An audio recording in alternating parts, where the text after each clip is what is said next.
নগাঁও জিলা NSUৰ উদ্যোগত বিষ্ণুৰাভাদেৱৰ মৃত্যুতিথি উদযাপন কৰা হয়।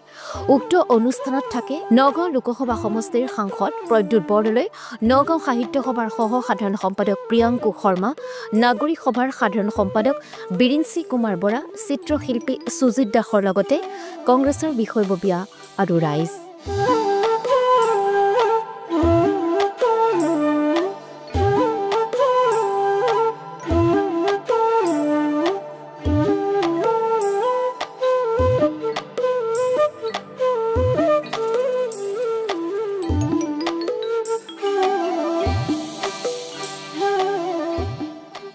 এই বিশেষ দিনটোতো আমি গোটেই অসমবাসীয়ে পালন কৰোঁ। ৰজাঘৰীয়াইও পালন কৰে, সাধাৰণ জনসাধাৰণে পালন কৰে, মেহনতি জনতাই পালন কৰে। আজি নগাঁৱৰ এই মতিৰাম বৰা ক্ষেত্ৰত নগাঁও মহাবিদ্যালয়ৰ সমীপত এই বাকৰিত আমি আমাৰ কংগ্ৰেছ দলৰ যিটো ছাত্ৰ সংগঠন নগাঁও জিলাৰ তেওঁলোকৰ উদ্যোগত আজি আমি ৰাভা দিৱস ইয়াত পালন কৰিছোঁ।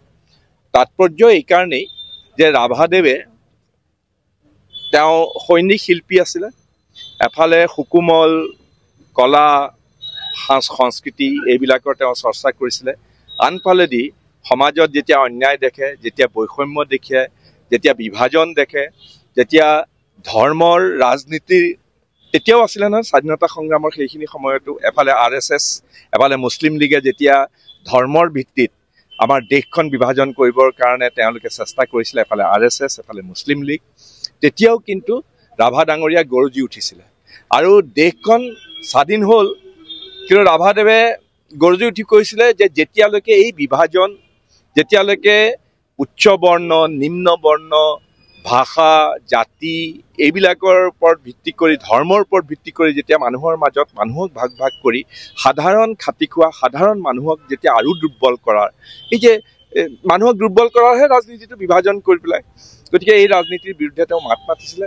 আজি এইটো মানে বৰ আমোদজনক কথা যে এতিয়া ৰজাঘৰীয়াই যিসকলে এনেকুৱা ধৰণৰ বিভাজনৰ ৰাজনীতি কৰে, ধৰ্মৰ ৰাজনীতি কৰে, মেৰুকৰণৰ ৰাজনীতি কৰে, সেইসকলেই আকৌ ৰাভাদেউৰ পূজা কৰিছে।